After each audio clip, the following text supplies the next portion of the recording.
Mesdames et messieurs, bonsoir. Merci de votre présence. Bienvenue à ce journal. Ouverture ce matin en Côte d'Ivoire de la 44e session ordinaire du sommet de la CEDEAO. Une occasion pour le président en exercice de la conférence des chefs d'État de la CEDEAO, Alassane Ouattara, de saluer les efforts du Mali dans son processus de stabilisation. Notre chef de l'État, Ibrahim Boubacar Keïta, a aussi saisi cette opportunité pour décorer les troupes de la CEDEAO qui ont participé à la libération de notre pays. Nos envoyés spéciaux sont Amadou Sankaré et Adama Kamara. C'est la salle de conférence de la Fondation Félix Houphouët-Boigny de Yamoussoukro qui abrite les travaux de la 44e session ordinaire de la conférence des chefs d'État et de gouvernement de la CEDEAO. Une rencontre qui a un caractère spécial, puisque 2 ans après la crise que le Mali et la Guinée-Bissau ont connue, l'heure est au bilan. S'agissant du Mali, le président en exercice de l'institution a loué les efforts accomplis par les autorités maliennes et le peuple malien dans la résolution de la crise. L'élection du président Ibrahim Boubacar Keïta le 11 août 2013, avec près de 78% des voix exprimées, a consacré une transition politique réussie au Mali.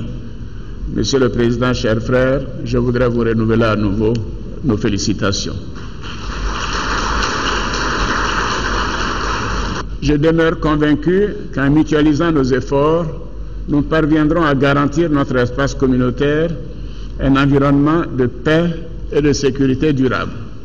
Nous pourrons ainsi réaliser notre rêve commun de bâtir la CEDEAO des peuples dans un espace de progrès, de développement et de démocratie. Nous avons tenu à tirer sereinement et en toute lucidité les leçons de la crise malienne.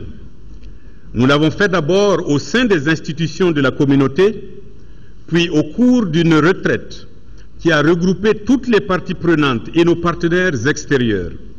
Cette réflexion a abouti à la formulation de propositions pertinentes qui vous seront soumises à travers le rapport du Conseil de médiation et de sécurité.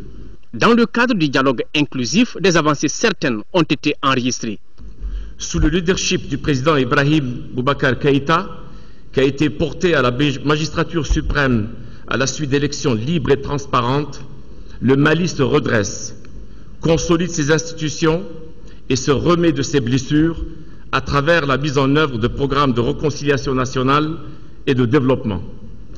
Nous nous félicitons de la signature le 18 février dernier à Bamako du mode opératoire sur le cantonnement des groupes armés avec le concours de la MINUSMA. Afin de consolider ces avancées dans la mise en œuvre de l'accord préliminaire de Ouagadougou, nous encourageons vivement la poursuite de manière résolue des efforts en cours en vue d'un dialogue inclusif visant la conclusion d'un accord politique global. En ce qui concerne la Guinée-Bissau, la CEDEAO suit avec beaucoup d'intérêt ce qui se passe dans ce pays et mettra tout en œuvre pour que la Guinée puisse se relever. Nous sommes aussi en passe de rétablir la normalité constitutionnelle et démocratique en Guinée-Bissau, avec l'organisation des élections présidentielles et législatives le 13 avril prochain, c'est-à-dire dans 2 semaines. Nous engageons les autorités de transition en Guinée-Bissau à assurer la sécurité et à créer les conditions de la pleine participation de tous les acteurs politiques et de toutes les couches de la société à la vie politique. Le président de la République, Ibrahim Boubacar Keïta, a saisi cette occasion pour décorer les troupes de la CEDEAO pour avoir contribué à la libération du Mali. Général de corps d'armée, Soumaïla Bagayourou, président du comité des chefs d'état-major de la CEDEAO, au nom de la République du Mali, nous vous élevons à la dignité de grand officier de l'ordre national du Mali. Un moment plein d'émotions.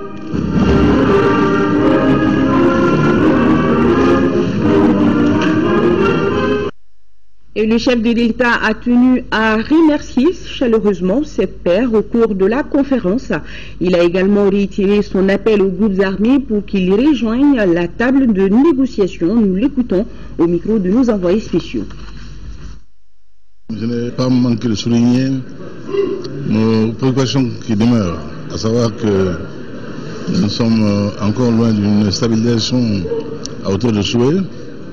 Et je dis également notre volonté et notre détermination à faire en sorte que le Mali se réapproprie le dossier. Et cela, je pense, a été fait d'ailleurs parce que le premier ordre du jour comportait la question malienne. Le président Ouattara a estimé que le Mali n'était plus le sujet principal de préoccupation, qui avait tenu en haleine les sommets précédents, qu'il fallait donc parler peut-être du Mali, mais pas en faire un cas absolument de grande préoccupation, préoccupation essentielle. Ceux l'ont beaucoup apprécié. Ça veut dire donc qu'une page est tournée quelque part.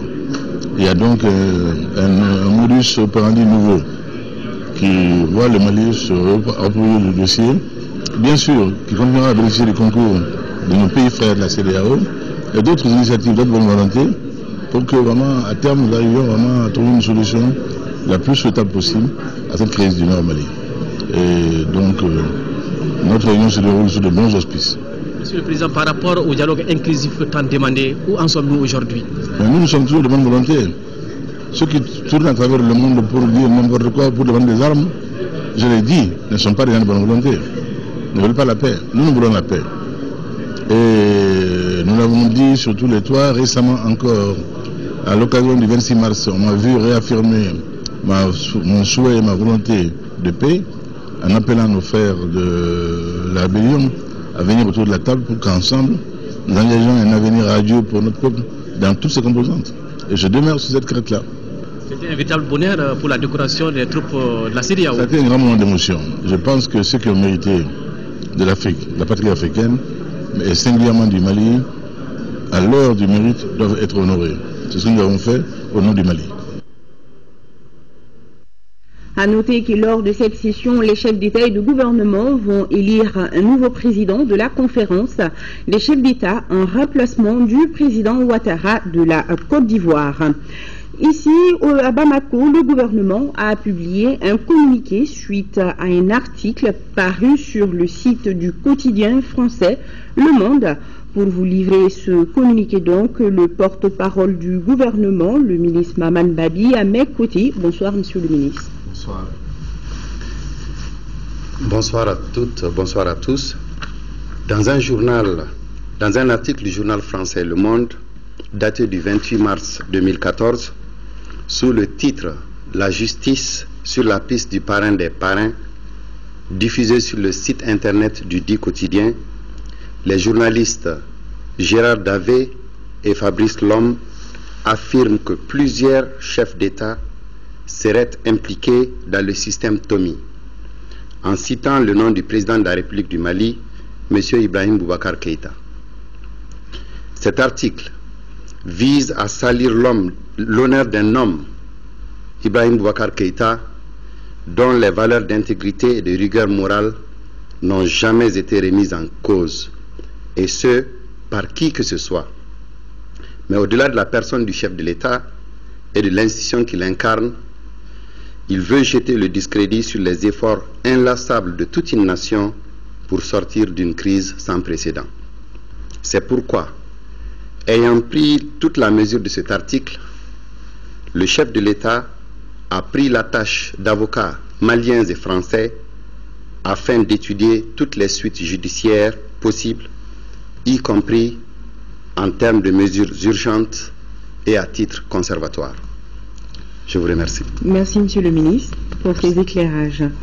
Direction la primature où le Premier ministre a reçu en audience le secrétaire exécutif de l'autorité du bassin du Niger et le ministre allemand de la coopération économique et du développement. Avec le premier, il a été question des investissements de l'ABN au Mali qui se chiffrent à plus de 57 milliards de francs CFA. Quant au second, la coopération entre nos deux pays était au cœur des échanges. Mohamed Diarra, compte rendu. L'Allemagne est un allié sûr du Mali en matière de décentralisation. Cet ami du Mali a apporté son soutien à notre pays pour le retour de la paix à travers l'EUTM. Aujourd'hui, l'Allemagne ambitionne d'accroître et de diversifier sa coopération avec le Mali. Et pour cela, le volume de son aide financière devrait s'accroître dans les mois à venir. C'est ce qui ressort de la rencontre entre le Premier ministre et le ministre allemand de la coopération économique et du développement. Lors d'une conférence des bailleurs de fonds, l'Allemagne, avec sa coopération au développement, avait déjà annoncé des engagements à hauteur de 100 millions d'euros. Nous avons l'intention d'aller au-delà de ce montant-là, mais pour cela, nous avons encore besoin de l'accord du Parlement allemand, du Bundestag allemand. Je vais faire une proposition irrélative dans ce contexte. Aujourd'hui, nous avons pu lancer le premier centre vert en Afrique et nous sommes très contents de constater que le gouvernement malien veut aussi favoriser le développement de structures locales dans le secteur agricole dans le sens d'une augmentation de la productivité. À la primature, l'on a également parlé de l'avenir du fleuve Niger avec ses 4200 km, dont 1700 au Mali. Aujourd'hui, il est question pour les États membres de l'autorité du bassin du Niger de prendre soin de cette sève nourricière. Et c'est ce que les autorités maliennes ont compris. Le Mali s'acquitte correctement de ses cotisations. Voilà ce qui justifie la visite du secrétaire exécutif de l'autorité du bassin du Niger au Mali. Le général-major Collins Iyekire est venu féliciter et encourager de vive voix le Premier ministre. L'ABN a investi beaucoup au Mali pour un total un montant qui va jusqu'à 57 milliards de francs CFA. Et donc, comme je l'ai dit, Mali est un pays très important de l'ABN. En ce qui concerne les contributions, le Mali a payé ses contributions à temps. Sur les 57 milliards, près de 8 milliards ont été investis dans la région de Gao et Tombouctou pour lutter contre l'ensablement dans le bassin du Niger. Cette visite intervient donc au moment où l'ABN entame la deuxième phase du programme de lutte contre l'ensablement. Le secrétaire exécutif souhaite que cette seconde phase soit un succès comme la première, qui a permis de recouvrer plus de 30 000 hectares de terre. Et pour atteindre l'objectif fixé, le général Iyekire demande aux États membres de s'acquitter régulièrement de leurs cotisations. Et toujours avec le ministre allemand de la coopération qui s'est rendu à Koulikoro puis à Tchéfala. Il était l'hôte du maire de cette commune rurale et du ministre délégué chargé de la décentralisation. À Koulikoro, le ministre allemand a procédé à une signature de convention et à Tchéfala, il a visité les réalisations faites par l'Allemagne dans le domaine du développement communautaire. Brahima Kone a suivi la visite. La visite du secrétaire exécutif de l'autorité du bassin du Niger, Collins Iyekire, se veut un cadre de reconnaissance des efforts fournis par notre pays. Elle a permis de mesurer les réalisations faites par l'ABN. Le projet de protection du fleuve Niger qui a motivé le déplacement de Collins Iyekire à Koulikoro touche l'ensemble des communes de la deuxième région qui sont riveraines du fleuve Niger. Il s'agit de protéger les berges, les bassins versants immédiats, l'appui institutionnel et des mesures d'accompagnement. Ce projet a deux effets fondamentaux qu'on vise. Un effet pour préserver le fleuve Niger, qui est l'artère nourricière du Mali, comme on le dit souvent. Je remercie l'APN pour ce travail qu'ils ont effectué à la berge de Souban, qui est une source de développement pour notre commune. Sans eux, alors cette partie qui est dégradée ne serait pas exploitée. Ce projet entend contribuer à la sauvegarde de l'écosystème du fleuve Niger par la réduction de l'ensablement et de l'érosion hydrique. Un financement de la République fédérale d'Allemagne à près de 6,6 milliards de francs CFA. Nous sommes ici au Mali, qui est un très grand pays membre de l'ABN, et nous les remercions pour le travail qu'ils font pour l'ABN. Nous sommes ici à Koulikoro dans le cadre du projet de protection des berges du fleuve Niger, et donc nous avons aussi beaucoup d'autres projets au Mali, comme à Mopti, et nous avons aussi le programme de lutte contre l'ensablement du fleuve Niger. Le visiteur a aussi salué et remercié les autorités du pays pour les efforts fournis fournis au sein de l'ABN. Le Mali est considéré, selon Collins Yegiré, comme un bon exemple. Il dira également que même en temps de crise, notre pays s'est acquitté de ses engagements. Voilà, c'était plutôt la visite du secrétaire exécutif de l'autorité du bassin du Niger, ABN, qui a visité les réalisations du projet de protection du fleuve Niger. Et nous allons rester à Koulikoro avec le ministre allemand de la coopération qui lui s'est rendu à Koulikoro, puis à Tchenfala. Il était l'hôte du maire de cette commune rurale et du ministre délégué chargé de la décentralisation. Et on retrouve Brahima Kouli. À l'hyper-IFRA de Katibougo, un accueil de grand jour est réservé au ministre allemand de la coopération Gerd Müller, accompagné du ministre de l'enseignement supérieur et de la recherche scientifique du Mali, Moustapha Diko. Les deux ministres ont assisté à la présentation de l'hyper-IFRA et ont signé un accord de partenariat. Nous nous réjouissons que l'Allemagne ait toujours ce regard sur le Mali et que le premier de 10 centres que l'Allemagne va organiser en Afrique, que le premier soit installé au Mali. Nous avons choisi le Mali comme notre partenaire pour mettre en œuvre le premier centre vert d'innovation pour les chaînes de valeur ajoutée, le premier centre de 10 centres verts que nous voudrions mettre en œuvre en Afrique. Les ministres ont échangé sur le renforcement de la collaboration entre le Mali et l'Allemagne dans les domaines de la formation et de la recherche. Maliens et Allemands ont visité le laboratoire de l'hyper-IFRA. Ici, le schéma de production de vitroplan de cette visite du ministre allemand de la coopération fait la fierté du directeur général de l'hyper-IFRA et lui donne l'espoir de voir son école plus que jamais performante. Bientôt un nouveau siège de l'UEMOA au Mali. La nouvelle a été donnée cet après-midi par le président du comité interparlementaire de l'UEMOA lors d'un entretien avec le président de l'Assemblée nationale. Le président Issaka Sidibé a ensuite reçu le vice-président de la BEAD, notre compatriote Bassari Touré. Récit d'audience avec Fatoumata Kone. Le vice-président de la BOAD était venu présenter son institution au président de l'Assemblée nationale. M. Bassari Touré a annoncé les secteurs dans lesquels son organisation compte investir au Mali. La Banque ouest-africaine pour le développement va s'impliquer dans l'économie malienne à travers également l'appui aux petites et moyennes entreprises. Nous avons vraiment l'engagement et le souci d'appuyer à fond le Mali qui vient de sortir d'une crise. On peut le faire de plusieurs façons.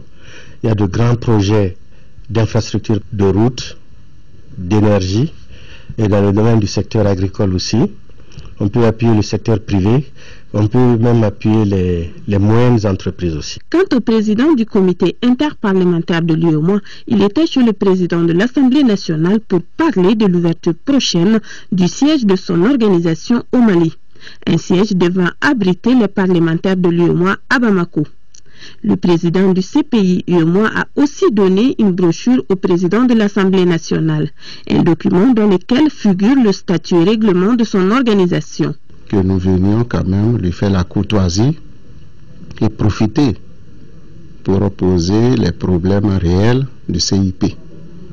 Fondamentalement, ces problèmes sont d'abord la question de notre siège, qui est jusque-là prévu à Bamako, continue d'aller à son rythme. On aurait souhaité quand même qu'un coup de pouce soit donné à la réalisation de cette infrastructure.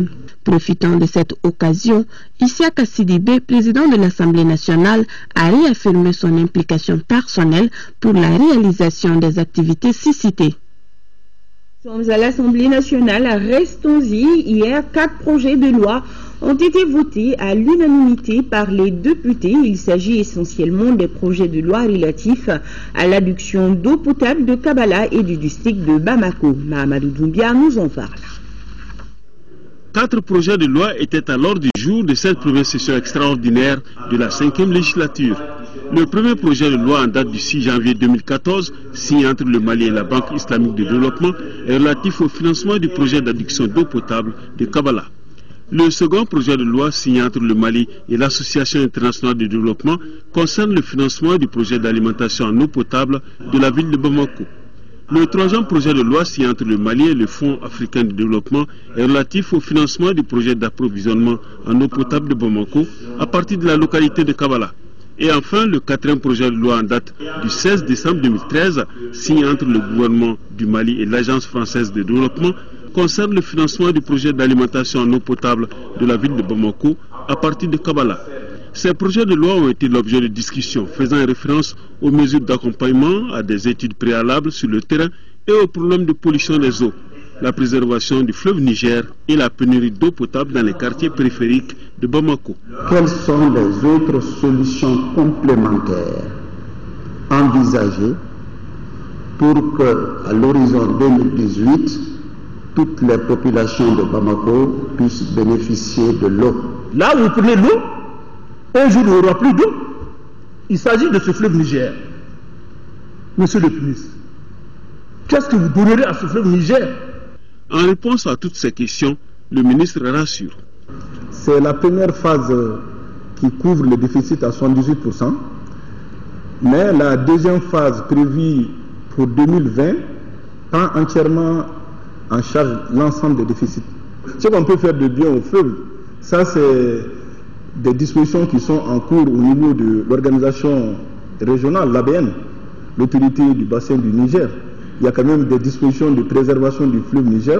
C'est un sentiment de satisfaction, parce qu'étant moi-même président de la commission, qui avait été saisi au fond pour l'examen de ces projets de loi de ratification, et en constatant vraiment l'adoption de ces projets de ratification avec tant d'intérêt, ça ne fait que me réjouir. Ça fait 177 milliards 500 millions à peu près, et ça seulement pour la première phase. Mais je pense que ce volume d'argent n'est pas du tout de trop quand on voit un peu le défi auquel cette somme-là est dédiée. Ces 4 projets de loi ont été adoptés à l'unanimité par 120 voix pour, 0 contre et 0 abstention. Et justement, par rapport à ces travaux de la première session extraordinaire de l'Assemblée nationale, ils ont pris fin ce matin. Au cours de la dite session, les parlementaires ont voté plusieurs projets de loi et renvoyé 4 autres à la prochaine session prévue pour le 7 avril 2014. Le reportage de Agali Ag Adissa. Plusieurs actions ont sanctionné les travaux des députés au cours de cette session extraordinaire. L'un des actes majeurs de cette session, c'est sans doute la prestation de serment des membres de la Haute Cour de justice que nous avons désignée. Nous avons évidemment voté des lois, dont celle portant à création de la Commission Vérité, Justice et Réconciliation, celle portant ouverture de crédit à titre d'avance pour l'exercice 2013, les lois relatives au projet d'alimentation en eau potable de la ville de Bamako et enfin la loi relative à l'étude de faisabilité de la construction de la route Kidal-Timiaoum, longue de 365 km. Au total, nous avons adopté 7 projets de loi et renvoyé 4 à la prochaine session. Les élus entendent mener d'autres activités pour redonner à notre pays sa place d'antan sur la scène internationale. Dans quelques jours, la 6e conférence des présidents d'Assemblée et de section de la région Afrique de l'Assemblée parlementaire de la francophonie marquera à la fois la fin de la suspension de notre pays dans cette instance, mais aussi l'occasion de retrouver la place qui a toujours été la nôtre dans les instances internationales. Le choix de l'Assemblée nationale pour abriter le lancement du rapport mondial sur l'éducation, élaboré avec l'appui de l'UNESCO, est également l'illustration de tout l'espoir que porte le peuple sur ses représentants. La prochaine session démarrera le 7 avril prochain. À noter que le président de l'Assemblée nationale à la tête d'une importante délégation de parlementaires maliens quitte Bamako ce soir pour Bujumbura, dans la capitale burundaise. Isaka Sidibé va participer du 3 au 5 avril prochain à la 6e conférence des présidents d'assemblée de section de la région Afrique de l'Assemblée parlementaire de la francophonie APF. La participation du Parlement malien à cette 6e conférence de l'APF marquera la fin de la suspension de notre pays dans cette instance. Elle sera aussi l'occasion pour le Mali de retrouver sa place et de poursuivre le rôle important qu'il a toujours joué au sein des instances internationales, notamment celle de la francophonie. À présent, ce chiffre, 400 millions de francs CFA, c'est l'aide octroyée par le gouvernement aux sinistrés de l'incendie qui a frappé le marché rose de Bamako, celui de Médine et le marché de Kola appelé Worosougou. L'annonce a été faite ce matin aux commerçants par le ministre de tutelle Abdelkarim Konaté. Pour une meilleure gestion de ce fonds, une commission sera mise en place. Les explications, c'est avec Ramata Konaté. Suite à cette série de sinistres, le ministre du Commerce revient avec une bonne nouvelle pour les victimes. En effet, le gouvernement met à leur disposition 400 millions de francs CFA en guise d'assistance. C'est surtout un sentiment de soulagement, mais au-delà du sentiment, raisonnablement, il faut dire que le gouvernement a tenu son rôle. L'argent sera utilisé de manière qu'il puisse renforcer la réactivation des flux d'échanges économiques que l'incendie a perturbé. L'accès à cette aide du gouvernement est conditionné à une gestion concertée du côté des commerçants. Il s'agit surtout de s'assurer de la répartition judicieuse de ce fonds. Pour ce faire, une commission sera mise en place. Dans tous les marchés, aussi bien le marché de Kola aussi bien que le marché rose, il faut quand même qu'on puisse vérifier les listes qui ont été données, est-ce qu'elles sont exactes, elles ne sont pas exactes, est-ce qu'il y a des erreurs, il faut les corriger. En attendant, les commerçants ont été informés des dispositions en cours pour le recasement des sinistrés et des déguerpis. Les regards sont à cet effet braqués sur les halles de Bamako et les 21 sites répertoriés dans les 6 communes du district de Bamako.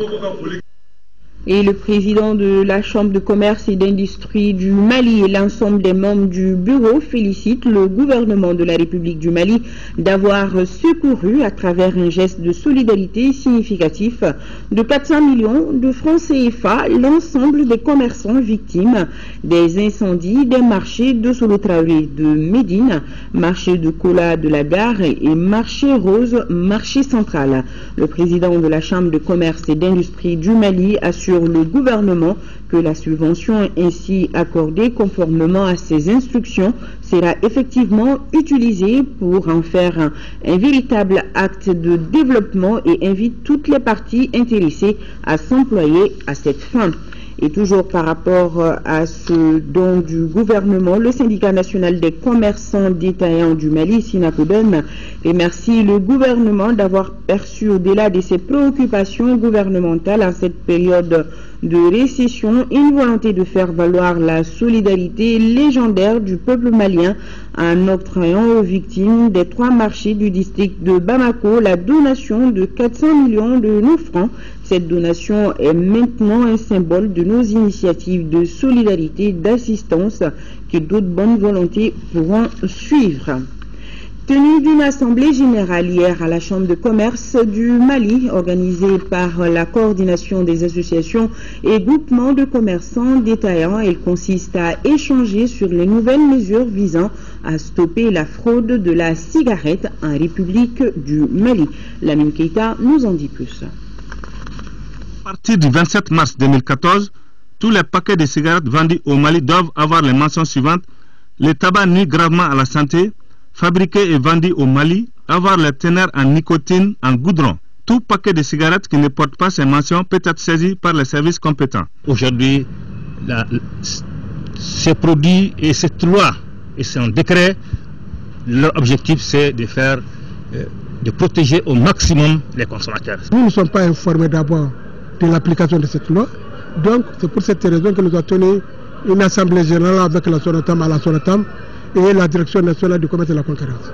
Nous avons dit que nous ne sommes pas d'accord dans le cadre de la répression. Nous sommes d'accord parce qu'on a fait plus de 50 ans de répression.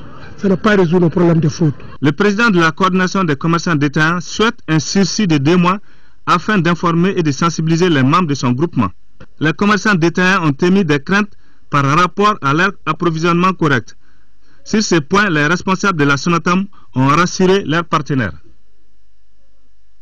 Retenez bien ce nom, Orabank. C'est désormais celui de la Banque régionale de solidarité BRS qui vient de changer de nom. Un groupe bancaire géré par une holding basée à Lomé. Par ce rachat, Orabank s'implante dans les 8 pays de l'UEMOA et 4 de l'Afrique centrale. La cérémonie de baptême s'est déroulée hier en présence de Mohamed Diarra. BRS devient Orabank. Avec le rachat du groupe Banque Régionale de Solidarité BRS, Orabank renforce son réseau. Il passe de 6 pays à 12, dont les 8 pays de l'UEMOA, et compte du coup une centaine d'agences. Tout comme les autres institutions financières, Orabank ambitionne d'offrir des services de qualité à ses clients tout en contribuant au renforcement du secteur privé. Très chers clients et partenaires, honorables invités, pendant 8 années, vous avez cheminé avec votre banque, la BRS Mali. Les choses n'ont pas toujours été faciles, mais nous vous faisons la promesse ici d'être plus réactifs à vos sollicitations, plus à l'écoute et promptes à vous accompagner dans un partenariat exemplaire et bénéfique pour tous. Pour votre fidélité, votre patience et votre confiance à chaque fois renouvelée, recevez, très chers clients et partenaires, notre profonde gratitude. C'est dans une atmosphère de joie et de convivialité que les partenaires de l'ex-BRS et leurs clients ont accueilli ce nouveau bébé. Le logo de la banque a été dévoilé au public par le groupe Boinzan à travers une prestation.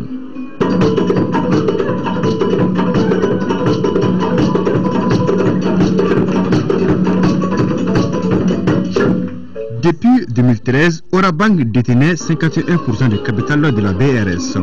A précisé que Orabank est un groupe bancaire géré par une holding basée à Lomé. La BRS qui devient Orabank.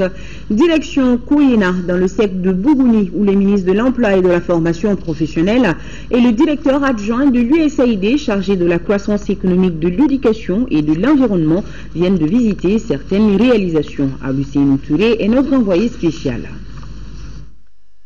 Les jeunes maraîchers, restaurateurs, savonniers, aviculteurs de Koyena ont ouvert leurs portes aux visiteurs.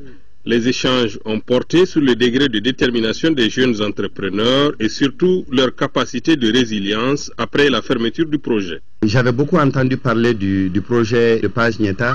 Les gens m'ont dit qu'il faut vraiment voir ce qu'ils font, c'est très très bien. Mais sincèrement, étant moi-même un professionnel du développement, je préfère voir, poser la question aux bénéficiaires sans intermédiaire. Et aussi, j'ai été impressionné par le fait que les gens savent qu'il y aura l'après-projet. Donc les gens sont préparés à ça. L'USAID se propose de créer 10 000 emplois jeunes à travers ce projet d'appui aux jeunes entrepreneurs Page Nieta. Nous connaissons l'importance qui revêt la question de l'emploi des jeunes pour le nouveau gouvernement du Mali, qui prévoit de sa priorité de créer 200 000 emplois pour les jeunes d'ici 5 ans. L'USAID, à travers le projet Page Nieta, s'est proposé de donner la compétence de base professionnelle et d'entrepreneuriat à 10 000 jeunes maliens. Page Nieta intervient dans les régions de Sikasso, Kaï et Tombouctou dans le domaine des activités génératrices de revenus. Il intervient en gros dans les domaines de l'agro-silvopastoral et de l'artisanat. Le projet prend fin en 2015. Retour à Bamako, cocktail à l'honneur de la lauréate du prix international de femmes de courage, notre compatriote Fatimata Touré. C'était hier soir à la résidence de l'ambassadeur des États-Unis au Mali. Fatimata Kone, reportage.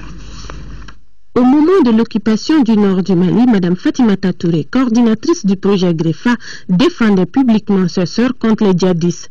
Elle dénonçait également les violations des droits de l'homme, une action qui l'a propulsée au rang des femmes braves du Mali vu du continent. Pour ce faire, elle a reçu des mains de Michelle Obama, la première dame des États-Unis, le prix international des femmes de courage. C'était le 4 mars aux États-Unis. Occasion également pour l'ambassadeur des États-Unis au Mali d'offrir un cocktail à celle qui s'est dévouée à la cause des sans-voix. Quel plaisir pour moi de féliciter Mme Fatimata Touré, l'une des 10 lauréates de l'édition 2014 du Prix international des femmes de courage. Ce prestigieux prix honore à travers le monde des femmes qui ont démontré un courage et un leadership exceptionnel dans le plaidoyer pour la paix, la justice, les droits humains, l'égalité entre les sexes et l'autonomie des femmes. Madame Touré a été honorée pour avoir risqué sa vie en défendant publiquement les droits des femmes et des enfants et en dénonçant les violations des droits humains pendant l'occupation du nord du Mali. L'une des 10 lauréates du prix international de courage, Madame Fatimata Touré, dédie ce trophée à toutes les femmes courageuses du monde. J'ai accepté ce prix avec beaucoup de fierté, Madame l'ambassadeur, et je le dédie à toutes les femmes maliennes, singulièrement celles du Nord qui ont subi la violence, l'humiliation dans leur chair et dans leur âme. Après la réception, Mme Touré a animé un point de presse. Les questions des confrères avaient trait à la nouvelle mission de la lauréate, sa position sur le pardon et l'impunité, la réconciliation, entre autres. À toutes ces questions, la désormais femme de courage répond « Le pardon, oui, mais l'impunité, non ». Félicitations encore à Madame Touré sur un tout autre plan. Un nouveau réseau pour la paix et le renforcement de la citoyenneté vient de voir jour au Mali. Le réseau s'appelle le Réseau des organisations pour une citoyenneté participative. Il a pour objectif de contribuer à l'ancrage de la démocratie et de l'état de droit au Mali. Abdourahmane Maïga. Contribuer à l'ancrage de la démocratie et l'état de droit au Mali, tel est l'objectif visé par le réseau des organisations pour une citoyenneté participative. Cette organisation, qui regroupe en son sein plus d'une centaine d'ONG, est membre de la coalition des fédérations et ONG féminines CAFO. Bâti sur les fonds baptismaux, ce tout nouveau réseau qui vient d'être lancé entend désormais contribuer à l'éveil des consciences, promouvoir la citoyenneté et permettre à ses membres de se prononcer sur toutes les questions d'intérêt national. Le réseau, en choisissant volontairement de regrouper des organisations de femmes et de jeunes, veut montrer combien de fois ces deux groupes cibles sont importants dans la vie de la nation, mais aussi et surtout pour renforcer leur alliance stratégique, car ensemble, ils traversent des problèmes similaires et ou complémentaires. Ce réseau, qui se veut un espace d'échange pour la consolidation de la paix et de la cohésion sociale, s'inscrit en droite ligne de la politique gouvernementale en matière de promotion des valeurs coutumières de notre pays. Pour atteindre cet objectif, le réseau axera ses interventions sur l'éducation, la formation et la sensibilisation des femmes et des jeunes sur les principes de la citoyenneté. Femmes du Mali, je pense que l'exemple de ce matin doit vous inspirer et vous encourager. En vous mettant ensemble, vous pouvez déplacer des montagnes. En vous mettant ensemble, vous pouvez servir valablement et dignement la nation malienne qui a besoin de vous. Les regards sont désormais tournés vers vous aussi. Vous disposez désormais d'un couteau à double tranchant. Soyez prudente, mais soyez efficace et efficiente et dévouée, car c'est le Mali d'abord. Ces 2 jours consacrés au programme de lancement du réseau seront mis à profit pour l'exécution d'un certain nombre d'activités, notamment une foire marchande, des jeux concours sur la connaissance du Mali et une conférence débat sur la paix et la cohésion sociale. Le budget 2014 de l'Agence nationale d'investissement des collectivités territoriales, ANICT, est estimé à plus de 30 milliards de francs CFA, dont une bonne partie sera consacrée à la réalisation de diverses infrastructures dans nos régions. C'est ce que nous dit Moïse Traoré.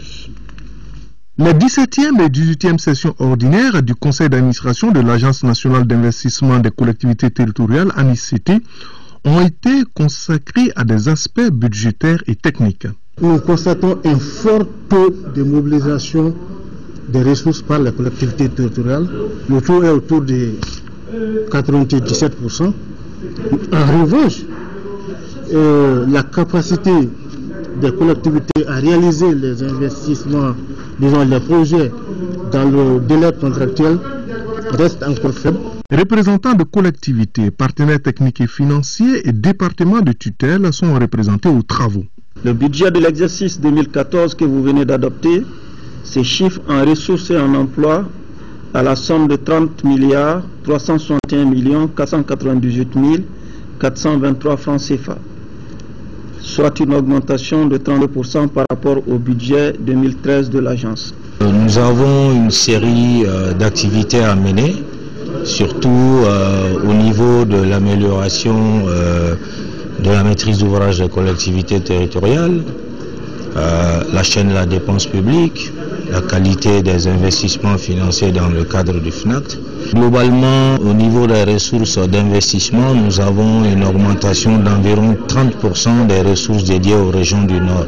Et tout ceci dans le cadre de la réhabilitation et la construction des infrastructures qui ont été quand même détruites.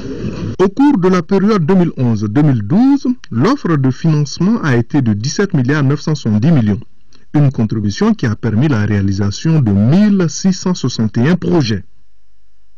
Ouverture hier de la session ordinaire du conseil municipal de la mairie de la commune 4. Pendant les travaux, les conseillers municipaux passeront au peigne fin les différents points exécutés lors de l'exercice passé et adopteront des projets. Abdul Karim Kaba, compte rendu. En 2013, les recettes de fonctionnement de la mairie de la commune 4 étaient estimées à plus de 2,5 milliards de francs CFA. Avec 8 quartiers qui comptent la commune, ce budget a été réalisé à hauteur d'1,8 milliard, soit un taux d'exécution de 83%. C'est une session ordinaire, mais qui débat du problème de compte administratif du maire. Donc le compte administratif du maire, c'est la gestion du 1er janvier au 31 décembre du budget que le conseil a eu à voter pour mettre à disposition du maire pour l'exécution. Il s'agit de cela. En plus de ce budget, 5 autres points sont inscrits à l'ordre du jour de cette session ordinaire. Comme d'habitude, les sessions comme ça, il y a quand même des critiques et des suggestions, toutes choses qui vont avec la démocratie. Mais au final, je crois que le conseil municipal se comprend et je pense que ça va aller. Ils vont approuver à 100%.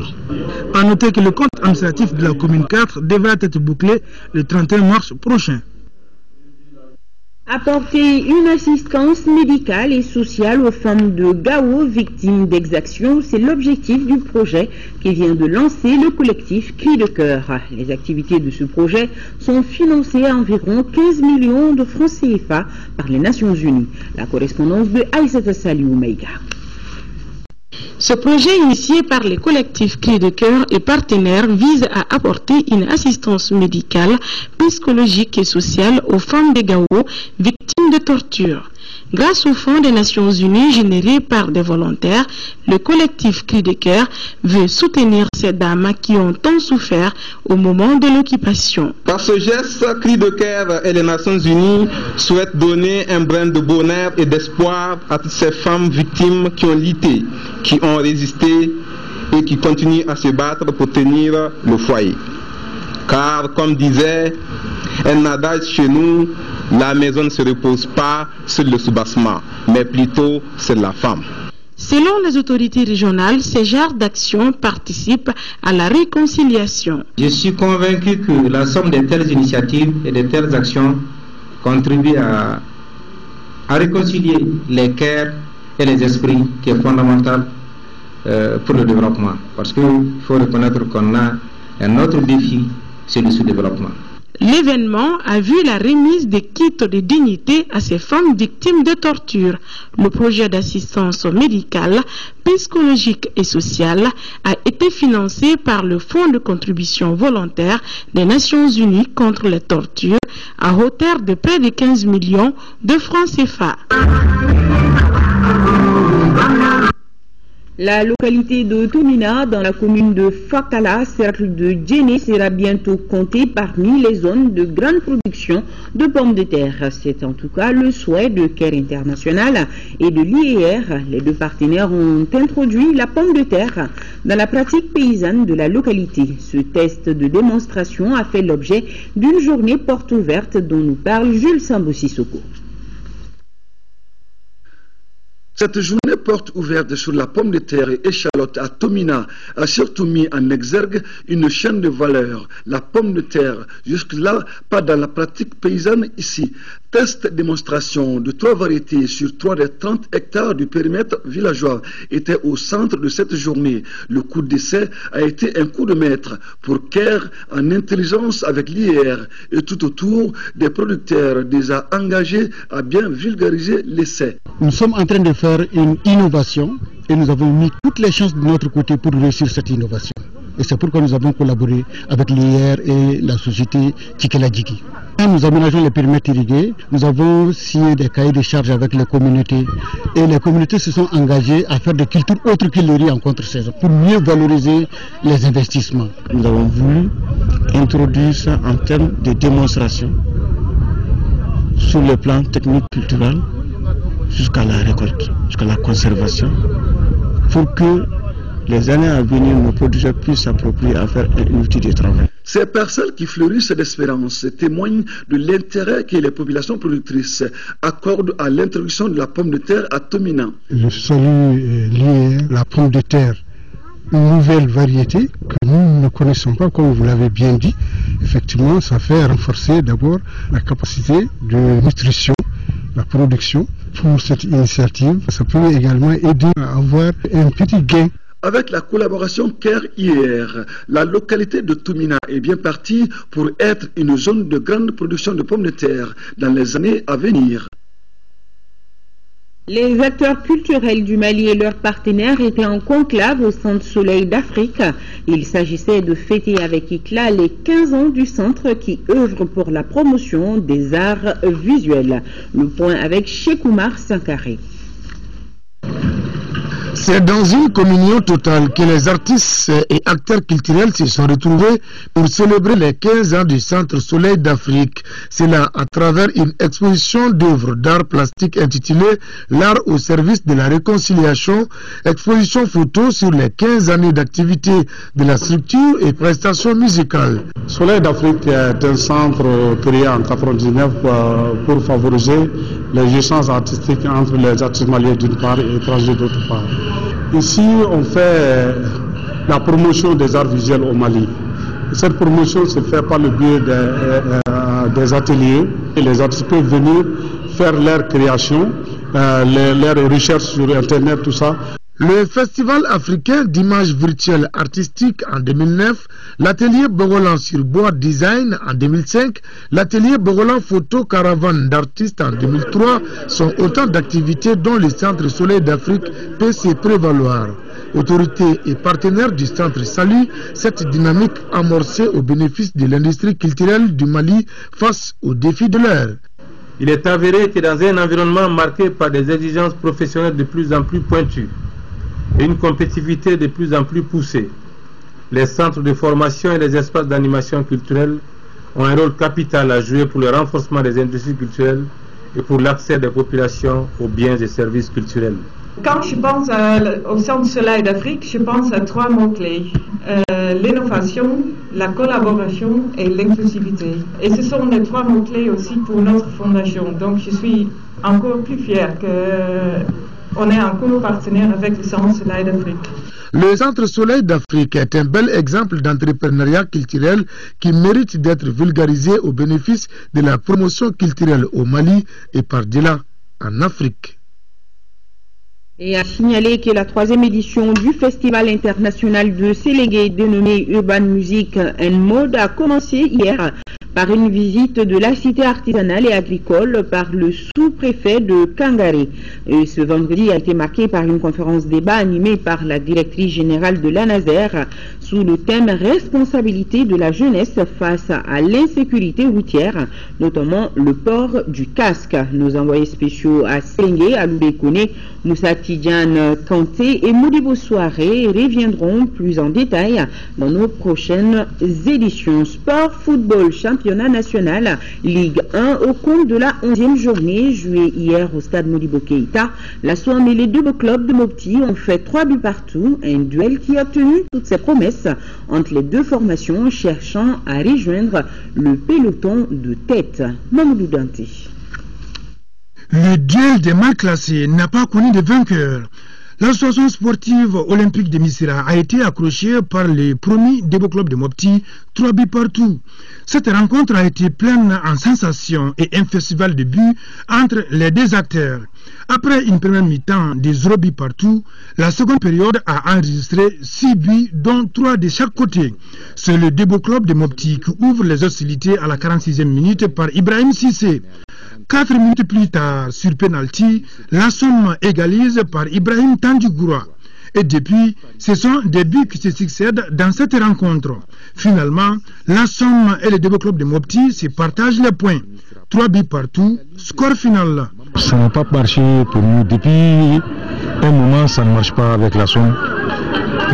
On savait que le match allait être difficile parce que nous, on a beaucoup de blessés et puis dans ces derniers temps, l'équipe n'est pas en confiance. Quand tu joues contre les équipes qui sont en bas du tableau, il faut impérativement gagner. On était venu pour gagner, mais on a commis trop d'erreurs pour gagner ces matchs. Parce qu'en commettant trop d'erreurs, tu ne peux pas gagner le match. Depuis l'entame du match, on a essayé de chercher le chaos.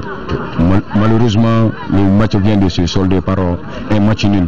Vraiment, j'ai beaucoup de regrets par rapport à ce match parce que c'était un match facile pour nous pour le gérer, mais malheureusement, comme le football aussi a ses paramètres, donc on va se contenter de ce match nul. Ces deux formations doivent encore rehausser leur niveau de jeu pour la suite de cette compétition. La Somme reste toujours 9e avec 10 points et le deux clubs de Mopti est au bas du tableau avec 5 points au classement provisoire de la 11e journée. Point final à ce journal. Merci à vous qui nous suivez à travers le monde, particulièrement en Côte d'Ivoire. Tout de suite, c'est la météo avec Abibatou Diakité. Bonsoir et à demain, même heure, même plateau, c'est-à-dire à 20h. Excellente suite de programme sur le RTM.